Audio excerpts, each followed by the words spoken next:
recap in the words you used during the break, as you put it perfectly, what's happening with Dealey Plaza and the censorship and the free speech zones and all the rest of it. And then I want to finish up with the TV show, because I know when I talk to this reporter, he'll go, well, it did air once. Yeah, well, they air the others about 50 times over the next year, and they've pulled the TSA. I mean, it's all part of this story of more and more censorship and control. Go ahead and make your point on that. Well, the big thing on Dealey Plaza, what irritates me is for 49 years, it's been us conspirators who have rallied there on the murder of Kennedy's birthday, on the anniversary, I should say, of Kennedy's murder. It's been the conspiracy people who do not believe Oswald acted alone or do not believe Oswald acted at all, who have been there 49 out of the 50 years. Now, all of a sudden, on the 50th year, we're not allowed to be there, and only the pro-Oswald, pro-government, pro-Warren Commission people are allowed in Dealey Plaza. After 49 years, they ignored it. They paid no attention to it whatsoever.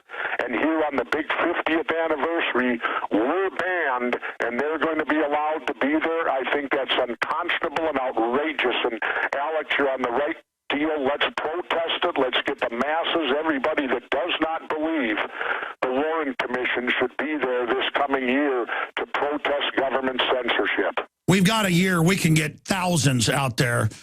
Ladies and gentlemen, Governor, I believe, in fact, I know this is going to blow up in their face. I want your take on that. The attempt to take that big, giant plaza with 3 big roads. If you haven't been there, it's a big triangle, folks. That's always just overrun with researchers and scientists and photographers that work for Life, like Grodin, and just all these people there breaking down the facts. I mean, you go down there sometimes, and Oliver Stone's been there at anniversaries and others. And now, and I've been there at probably 6 or 7 of them or more than that. Imagine, well, I was there once when I was a kid. My parents took me down there on the anniversary. So, I mean, I'm from Dallas. It's amazing that they would say in America, we're going to shut down downtown, and you can't be there unless you agree with us. Yeah, you can't be there unless you agree with us and you're ticketed, because I heard they're going to issue tickets and that you're going to have to have the required ticket to get past the barricades to be at Dealey Plaza.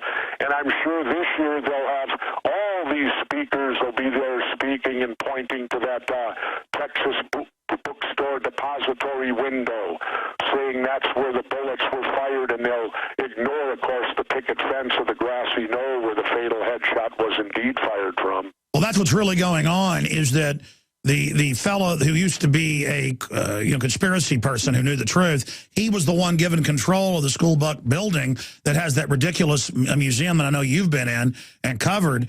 And then, are you talking about Gary Mack? Yes. Well, remember now, on my TV show, Gary Mack admitted on the TV show that it was his personal opinion there was more than Oswald involved. Incredible. But exactly, now he's the one who's going to be allowed to run the entire thing and block citizens from entering the park. I mean, it's just... Well, let's remember something. Let's not put it all on Gary Mack. It's bigger than him. Of course. He just happens to be the guy that runs the museum, who they will put as the lead scapegoat to do this. But always remember, we got it out of him on my TV show that he personally does not necessarily believe the official story. I know. It's an amazing look he has on his face, for those that haven't seen the JFK episode, which I think is one of the best, where he kind of smiles and has a twinkle in his eye. Because Jim Mars has known him forever. He used to be one of the guys out there protesting, and they came and got him and made him the head. That's the classic Judas story. Just amazing. No, I'm certainly not saying he's the progenitor of all this. My point is that facility, that group, is taking control of the whole thing. Did you see this year, on the 11th anniversary of 9/11, they barred the police and firemen from the pit because so many of them are 9/11 truthers, Governor? Yeah, no, I saw that too. You know, welcome to America. If you're going to go for something today, you better have the government's line or you're not going to be allowed there. And, you know, we should understand that. When, you know, people should not be shocked, because when the Wall Street protesters were out there, they were simply protesting, don't buy and sell Wall Street. You know, don't own our politicians, Wall Street. And they were run off with pepper spray and dogs and, you know, scattered to the wind. So you need to understand that in the United States of America today, you do not have your freedom anymore. You do not have the freedom to assemble. You do not have the freedom to protest your government. We you're still not given habeas corpus. If they arrest you, you're not guaranteed a lawyer in a trial anymore. This is not the country that I grew up in, Alex. It's far different today than what it was when I was young. Well, you're going to be going south to Mexico. Be safe doing that in a couple of weeks. Your last visit with us while you're gone for 4 or 5 months to get out of the Arctic blow there in beautiful Minnesota with your wife. Well, Alex, it could be my last visit to the U.S. You never know. I could go to Mexico and never come back. All right, shifting gears in closing. I'm sorry. Okay, side issue. Anyways, let's just get back to what we were saying. How many more episodes of the show are going to air? I don't know. We did 8 of them. They're going to air 7. What are they on now? 4 or 5? Yes. So I guess about. So there'll be 7 of them will air, even though we did 8. We did the TSA one, but that's not going to see the light of day.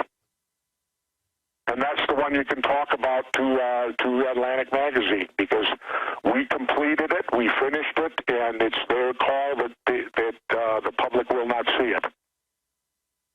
Absolutely. Well, maybe if we put pressure on it, then they will air it. I doubt it, but you can try. All right, in closing here, you're going to visit with us one more time Monday, and then you're going to ride off into the sunset, at least for the winter. Well, I hope you don't. Well, you're not riding off in the sunset until, I mean, you've got to go to Dealey Plaza. Maybe that's where if you decide to shove off into the sunset. I mean, you got to come to Dealey Plaza this year. Not next if I year. Don't come back from Mexico. I guess you're going to let the globalists have Dealey Plaza then, huh? I don't know. It all depends what I decide to do. Like I said, there'll come a day where I may not even come back to the country. I may stay gone. I don't know. I can't tell you what the future holds, Alex. I'm not a soothsayer.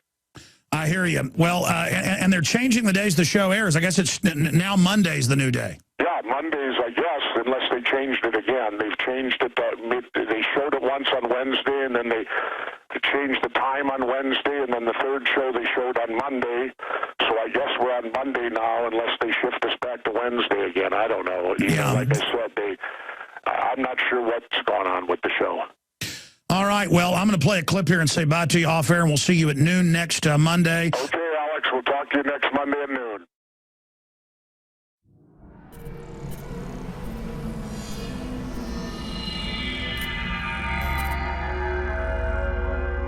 While we fight to retain our liberty, while we fight to expose globalism, we have to realize we're talking about a very powerful combination of power. Renowned author and expert Joel Skousen breaks down the globalist plan to shut down America and stage a new world war. In one day, America will go from day to night. And if you haven't prepared in advance, there's not enough time to prepare in 24 hours, even if you saw it that early. Coming to the InfoWar in November is our new documentary film presentation. Strategic relocation is a systematic way to think strategically in the future about how do I safeguard. Joel Skousen, Strategic Relocation. The freeways are going to be crowded, they're going to run out of gasoline, they're going to run out of food, and then they're going to start to go north and south of those freeways. Joel Skousen is renowned as one of the world's foremost experts in strategic relocation and the securing of your home. We talk about natural disasters, the health environment, we talk about pollution, the water quality. My personal experience about being in every one of these states. Government is digging in for the organized, incremental collapse of society and world war. The U.S. isn't building huge underground bases and bunkers because of some terrorist threat. They know that a massive nuclear attack is coming. They want that attack to come. Most people won't even be ready and won't be able to get out of town when any of these nuclear weapons fall, because there'll be absolute panic. There is no preparedness without strategy. What I tell people is that you do have time. Prepare wisely in advance. This Christmas, give the gift of preparedness. Strategic Relocation, the film, with Joel Skousen and Alex Jones.